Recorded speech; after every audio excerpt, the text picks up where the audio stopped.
Most wrestlers don't know where their strength and conditioning is. They can't define it for you in a typical wrestling setting, wrestling club, middle school, high school. Traditionally, I'm speaking very stereotypically, statistically. Of course, there's exceptions across the board, but at your average wrestling club, school, the strength and conditioning is almost non-existent. You'll do your wrestling for an hour and a half, 2 hours, maybe a little longer, and then you'll finish with some running through the hallways, running some stairs, doing some push-ups and sit-ups. And most of the time it's arbitrary. It's just extra grinding to put like a cherry on top.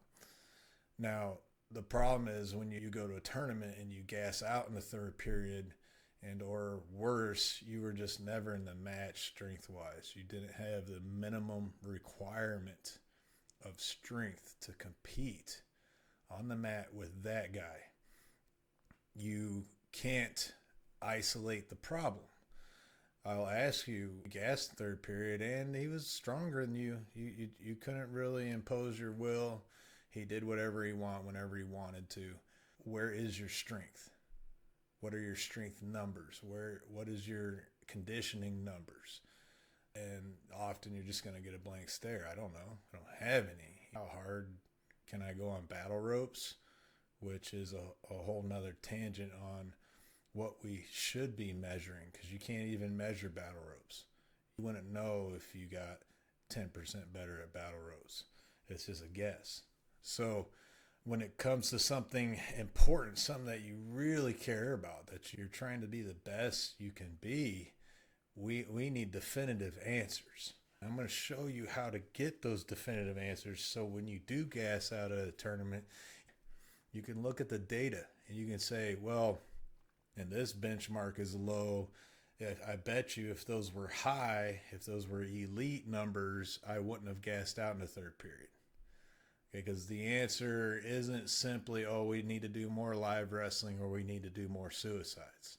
That's just taking a shot in the dark and often doesn't solve the problem, because the body's a little more complex than that. So the first question is, with strength and conditioning, as a wrestler, besides our wrestling moves, besides our wrestling skills, what are we after? What do we need to improve? What are we trying to actually do in the weight room, in the conditioning room? Because we're not trying to master the fireman's carry. We're not trying to master an arm spin. We're going after 10 athletic skills.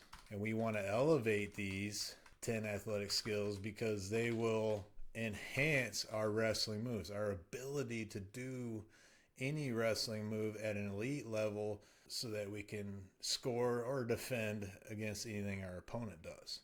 And there's 10 of them. And they go something like this: strength, power, speed. Let's see if I can rattle them all off the top of my head without missing one or misspelling one. We got speed, flexibility, which goes along with mobility, cardio, right? Endurance, stamina, and then balance. That's what I call your BCAAs. Balance, coordination. These are all neurological. Agility and accuracy. That's about all 10 right there. Any other descriptive words you use to describe an athlete is redundant at this point. It's just, you might want to throw something else on that list, but it's just a synonym for these. Where, for example, strength is your max reps, your 1 rep max, and you can do different rep maxes, 3 rep max, 5 rep max. It's good to know these all the way up to your 20 rep max. People might call it endurance at that point, but if you don't really call it 20 rep max your endurance set, because you can go extraordinarily heavy. For example, compared to your average individual, I've done 225 for 20 plus, and your average individual can't do 225. So you can still go extremely heavy. I've done 315 for 20 on back squat, and your average individual can't do 3 plates on a full range of motion back squat, full depth. Power is doing anything as quickly as you can. All right, doing these squats, cleans, conditioners. Power is how fast you complete the task. It's just time dependent.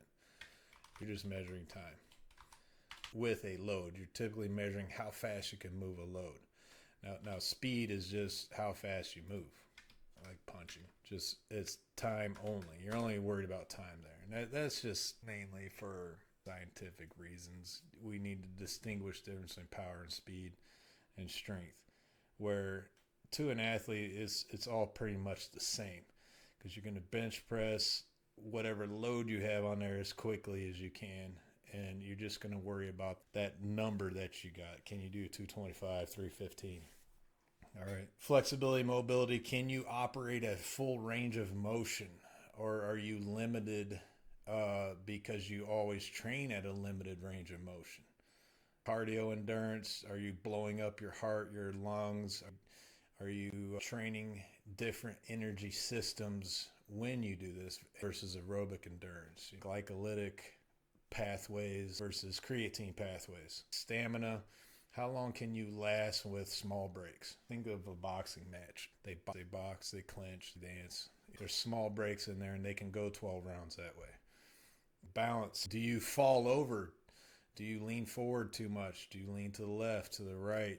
Does that center mass, is it always where it needs to be according to your foot position?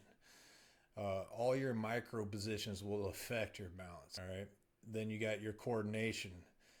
Are you skilled? Can you coordinate all of your joints at once fluidly? Your ankles, knees, and hips, shoulders, elbows, wrists. Can they all work together as a unit? That's what a wrestler is after.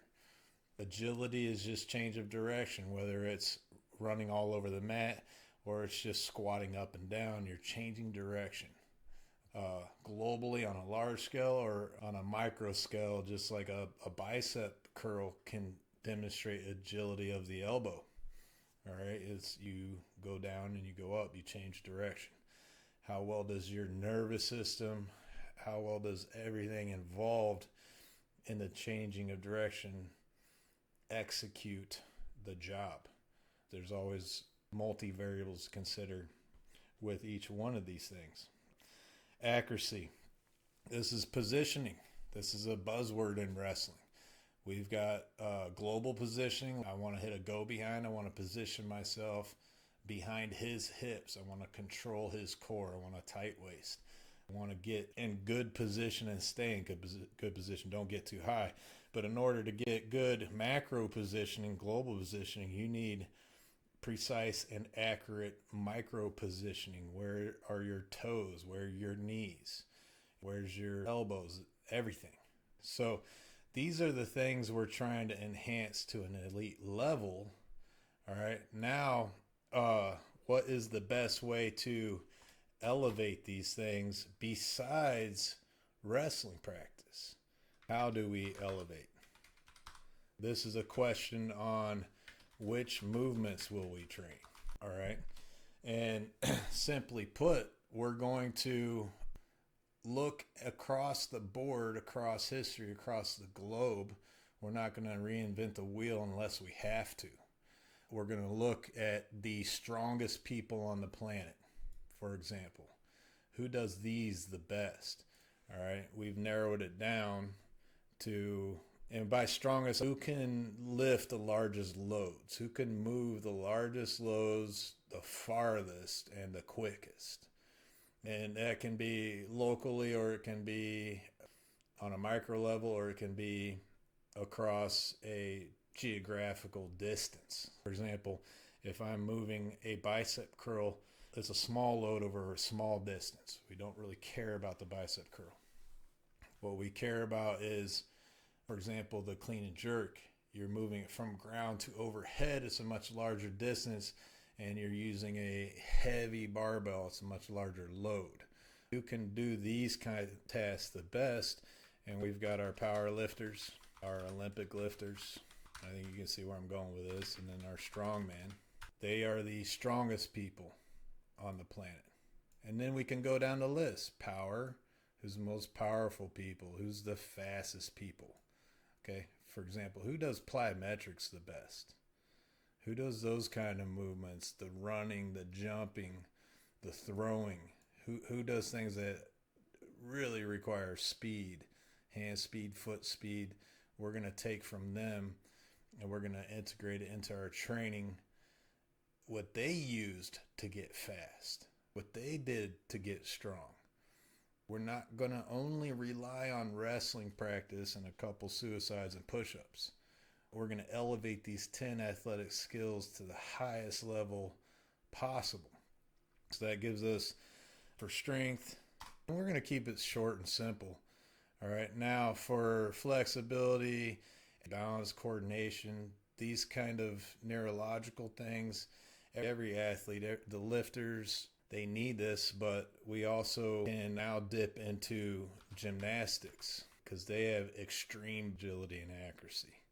All your athletes do to a certain degree, like tennis players, soccer players, but who's the supreme? Whose training transfers the best across the board? If I do this training, does it make me a better wrestler? If I do this training, does it also make me a better tennis player? Because we're after the things that have the most ROI, all right, return on investment. And I mentioned battle ropes earlier, for example. They don't have the most transfer, most return on investment compared to the power lifts, Olympic lifts, strongman movements, and the gymnastics that we will do on a regular basis. One is they're not even measurable. Two, they don't use a full range of motion. Three, they don't enhance direct skills. For example, with the upper body, you're always, with the limbs, you're always either triple extending or triple flexing. Okay, and with the upper body, sometimes double flexing because the wrist is stagnant. All right, if you shoot a jump shot in basketball, it's a triple extension. When you're running, you're triple flexing and triple extending to a narrow range of motion, not a full range of motion.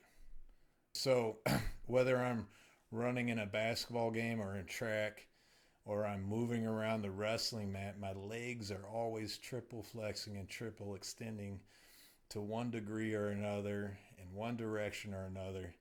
Is there a universal movement, a universal motor recruitment pattern that will enhance the triple extension of my legs? Squat. And also the lunge is pretty good at that. So if we master and elevate the squat, the back squat, front squat, overhead squat, lunges, different types of lunges also, we elevate those to the 99th percentile in the world, then anything we wish to do with our legs on the wrestling mat, it's not going to be limited to the athletic ability of your legs. Your legs will be able to learn and do anything because it has that foundation. That's what we're after. So with power lifts, Olympic lifts, gymnastics, and then also your single modality cardio movements, we will call it. Running, biking, swimming. We don't throw swimming in there because unless you have that luxury, unless you got a pool, you can. But we don't. Running, biking, swimming. We'll throw the ski erg in there. It's a great machine. That counts. Those type of things. So now back to the scenario. You gassed out in the third period. Why did you gas out? We have to eliminate each reason one by one, each possibility. Possibility number one, you just didn't have the strength and it just cost you too much energy to keep up with strength. If you've ever wrestled up, if you've ever wrestled a heavier weight class, you know this. Moving his body weight plus fighting his strength will wear you out quickly. So if you're same weight and you're the same strength, you won't gas out as fast. All right. And if we know your numbers, then we can isolate these problems very quickly and we can adjust your training, or we can just make sure you're not skipping. So let's take a look on what that looks like. We're talking about benchmarks now. In the website, we have our benchmarks, which you get this with your membership. It's locked, but it's not top secret by any means. So we have a benchmark tracker. These are the universal movements that make you better at everything. It gives you the athletic skill set to learn and do anything, whether you want to learn and do a double leg against the toughest opponents. You'll have the leg strength, core strength, arm strength. You'll have the agility and the accuracy to do the double leg well if you decide to learn that and master the double leg. You won't have any limiting factors in your athleticism. And also beyond that, if you want to learn tennis, you'll have the agility and the accuracy, the arm speed, the leg speed and power to move around the court and swing that racket if you choose to learn that. So, limiting factors. You need to make sure you have the minimal requirement of these 10 skills to be on the mat with somebody. If they're outclassing you in those 10 skills, it doesn't matter. It doesn't matter where your wrestling skills are. You're going to get stomped. In the same way that my 115-pound boys can't be on the wrestling mat with me. At 220, I'm just going to Thanos them. Just one arm, hold them down, nothing they can do. Just way too much strength to do anything about it. All right, so these are the movements that matter. Your leg movements, your pressing movements, your full body power movements, the jerks, snatch, power clean, and the goals you should be aiming for. You have the 99th percentile over here. These are lifetime goals. You can hit them at any point. Probably, depending on what they are, you might hit one at 9 years old, and you might not hit another until you're full-grown adult, just based on the individual and the difficulty of the move to learn and the type of body you have. For example, a lightweight's obviously going to do better with these body weight percentiles, benchmarks. But the heavyweight, it doesn't work out that way. You're not going to do 3 times your body weight on back squat as a heavyweight. You're too heavy. But you just keep the concept in mind, the spirit of the core ideas. I need to get that back squat as high as I can with the time that I got, the resources I have. And that goes into, who do we compare ourselves to? Because I throw this 99th percentile at you. Who's in that data pool? Who is able to do these things? Who can do 30 plus strict pull-ups? Who can do 30 plus chest to bar pull-ups unbroken without coming off the bar? 12 or more muscle-ups. And these conditioners down here are the type of conditioners that wrestlers should be doing. We can't just run 5 miles a day and call it a rep, and just wrestle and run 5 miles a day. You built a good aerobic engine in the category of running, which is helpful. It does help. But we need to be more specific than that. We need to give a stimulus that's more closely related to the demands of wrestling. And wrestling's a sprint. It's done in intervals, just like I mentioned in boxing. You'll do some scrambles. You'll turtle for a little bit. You'll camp for a little bit, catch your breath, and then hit some more scrambles. You'll manage your resources, but it's more like sprint rest than it is jog 5 miles straight, steady state. In your training, you need to hit things that are very anaerobic, very short and intense. This Fran should take you 2.5 minutes to do versus the Cindy that takes you 20 minutes to do. And these benchmarks that I put on here, the Macho Man, these are very specific to a wrestler because the data comes from a pile of athletes that don't specialize. Do not compare yourself to a specialist. I don't care what powerlifters bench. They only bench. They don't wrestle. They don't do conditioning. They go in the gym. They do their heavy lifts. They go home. They spend all their time and energy on heavy lifting, and that's it. You can get freaky good at something that you specialize in. That's why wrestlers are so good at wrestling, because you spend most of your time on that and specializing in that. You don't do wrestling and then tennis.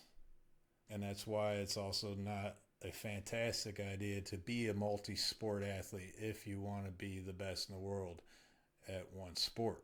You just specialize in that sport. Spend all your time and energy on that one sport, and you'll be better than those who don't. just for logical, logistical reasons. If a power lifter now decides doesn't want to be the best bencher in the world, deadlifter, back squatter in the world, he wants to be good at everything, which is the goal of a wrestler. He wants to start doing Olympic lifts, the clean and the snatch. He wants to start doing body weight movements and getting better at those, box jumps and pull-ups and burpees. Now you're talking about the cross trainer, the crossfitter, which that world has given us a gold mine of data. It's out there. You can find it on websites beyondthewhiteboard.com and crossfit.com with their leaderboards, because you can find certain workouts like this 20-minute AMRAPs, one of my favorites. I think it's 16.1, the CrossFit Open. It scarred me for life. It was one of the hardest conditioners I've ever done. It's right at the top. Nothing was worse for me. That's why it's on this list, and that's why I make my boys do it. And also, we know what a good score is across the world with professional athletes, because these guys that make it to the games, we know their scores, and we know the people who got close to making it to the games. That's pro level CrossFit. That's the best of the best, the world champions. As wrestlers, we want to get as close to those numbers as we can. I don't care what the world's strongest man did on an Atlas stone lift. That's not necessary for a wrestler. We do want to get freaky strong on that Atlas stone, and we want to know if we are freaky strong on it. So we need a better pile of data to compare ourselves to. We need to compare ourselves to professional athletes that have similar goals to us. And wrestlers want to be good at, need to be good at everything. You need to be strong, and you need to be strong forever. That's called moving large loads, long distances quickly, either for as long as possible or get the job done as quickly as possible, depending on the pile of work that you're doing. Because you have to last for 6 minutes or longer.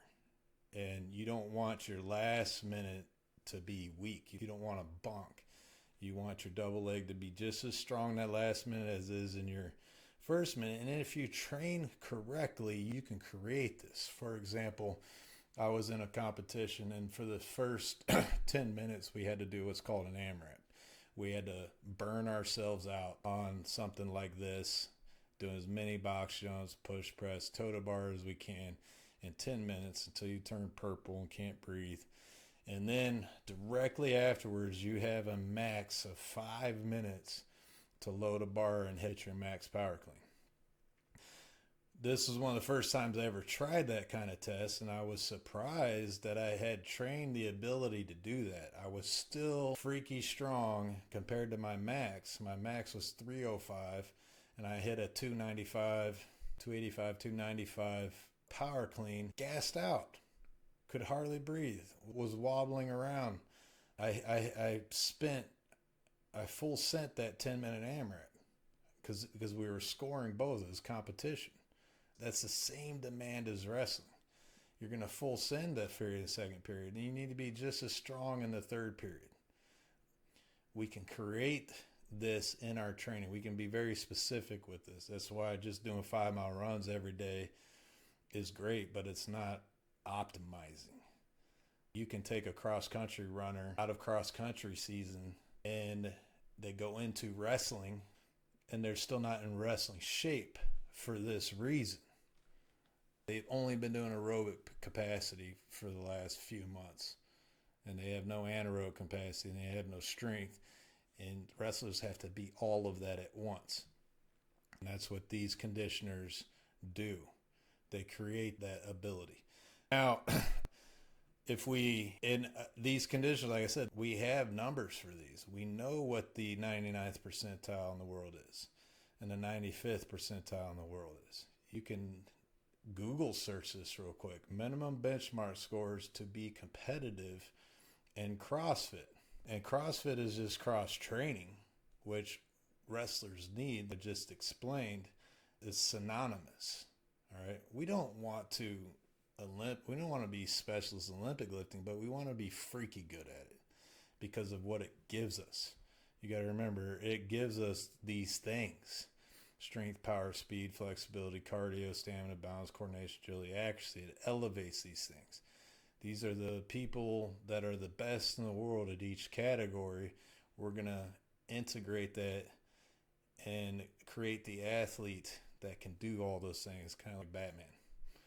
All right, so for example, a competitive CrossFitter at the games, the professionals can squat snatch 265. All right, this will not win you the Olympics, but it will make you better than anybody. Nobody can do this statistically. This puts you in the greater than 1 percentile. And the reason I say that is you don't have to dedicate all your whole life, all of your time to getting close to this number. You can spend an hour each day on your strength and conditioning and get close to this number.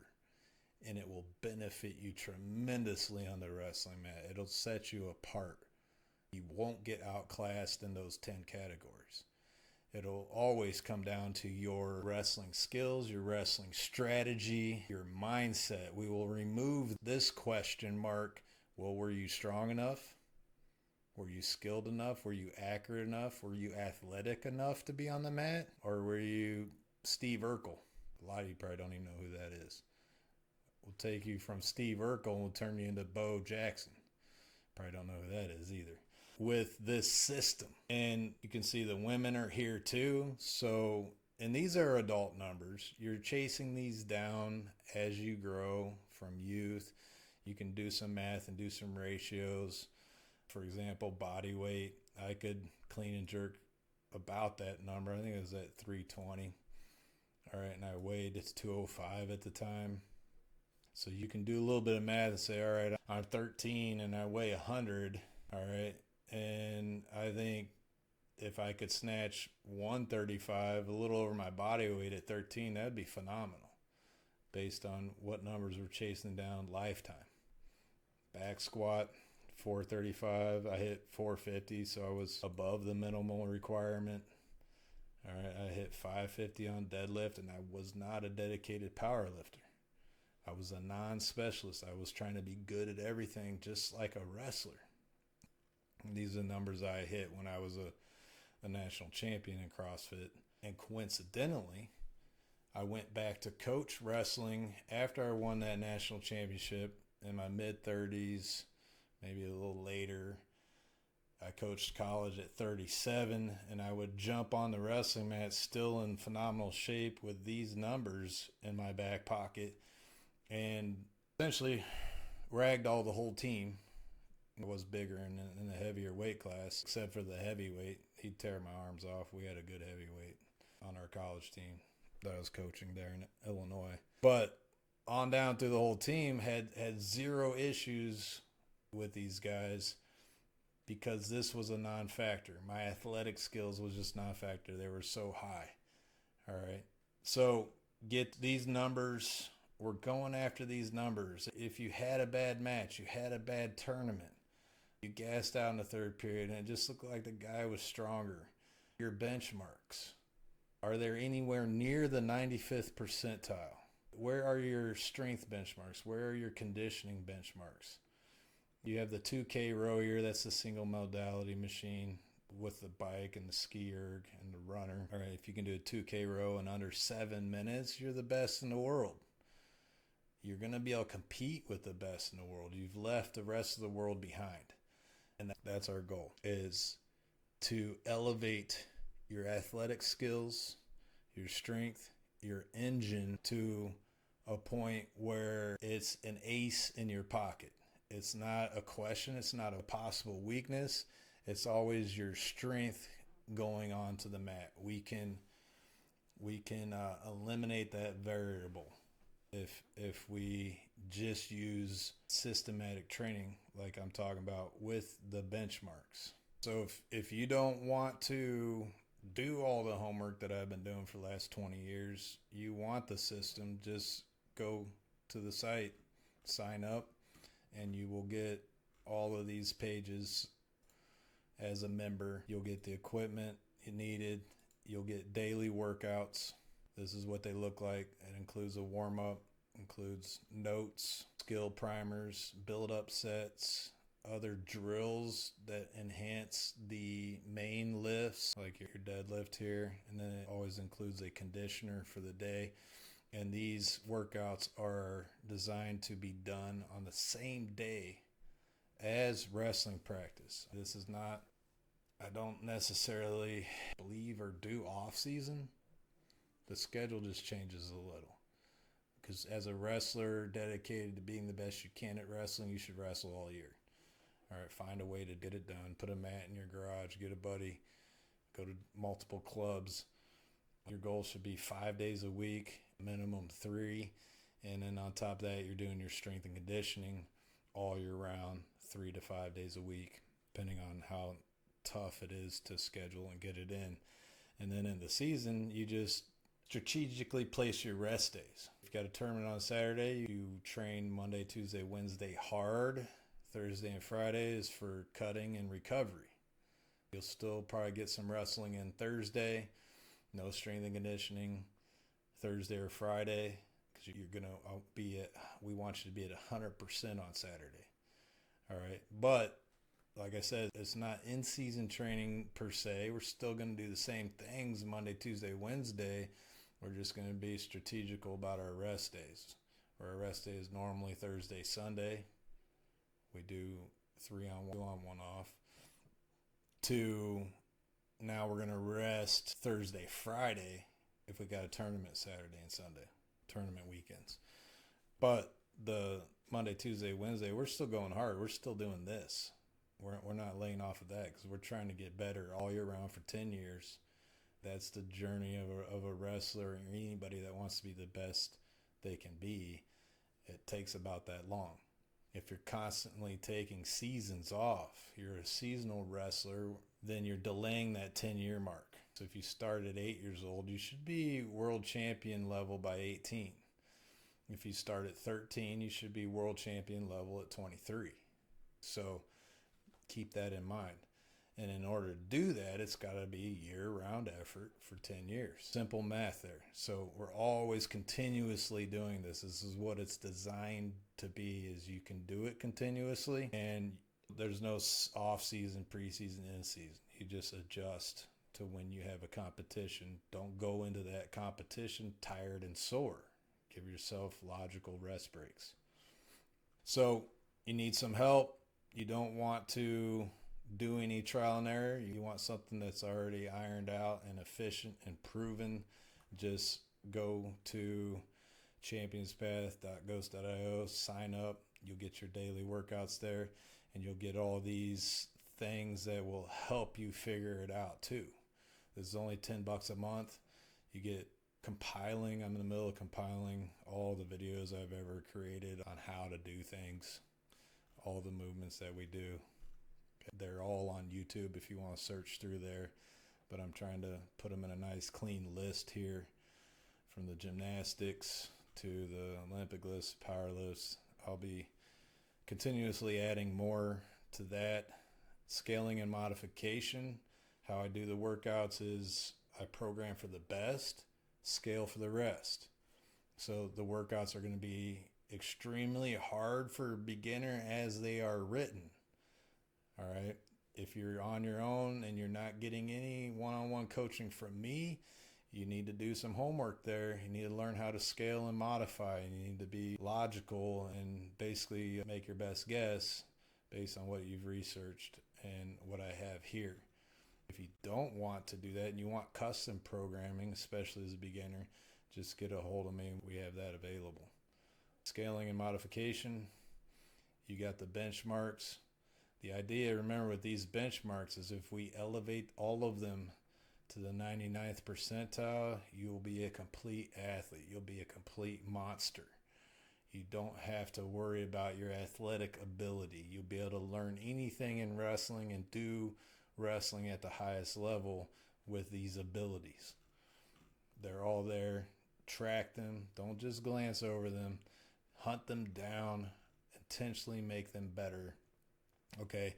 And all you got to do to hunt them down and make them better is just do the daily programming, do the daily workouts that I post. They intentionally make you better at these benchmarks, elevate these benchmarks. There's a nutrition guide. We have free blog articles that explain everything I'm talking about in detail.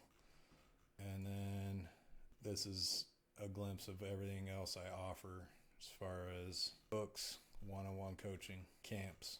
We also offer a one-on-one camp. You can come to our home gym. You can come train with us, and I'll show you all the ins and outs, all the whys, all the techniques, all the standards. That's another thing. You got to do it according to the standards when you're looking at the benchmarks. If we're doing Fran and my boys are doing thrusters all the way down, they're squatting all the way down on the thrusters, and you're only squatting halfway, you can't compare. And you need to compare. You have to compare. You can't compare your benchmark to everybody else because you're quote unquote cheating. You're still working hard and you're still getting better, but you're going to get a better score in that scenario because you're only doing a half squat and everybody else doing a full squat. And you'd be like, well, I never knew the standard. And one way you can solve that is coming to our training camp. Train with us. We'll show you the standards. And these are not arbitrary standards. These are standards because they're the most skillful way to move. That's what we're after. The most skillful way to move. Economy of motion, efficiency, so we can generate the most power over time. The best average power output, whether it's with a 1 rep max or it's with a 20-minute AMRAP. We're trying to be efficient movers. That's how you beat people in sports. The non-efficient movers lose. And if you're not constantly working on standard movement, the standards that we put out there, then you'll never be the best mover. So if you want to start going down that track, becoming the best mover, knowing your numbers, knowing why you gassed out, why you got outclassed, this is where you need to be. And if you want to solve that problem, getting outclassed in strength and athleticism, this is where you need to be. All right, comment down below, give a like, subscribe. Let me know your experiences and what you think about this kind of thing.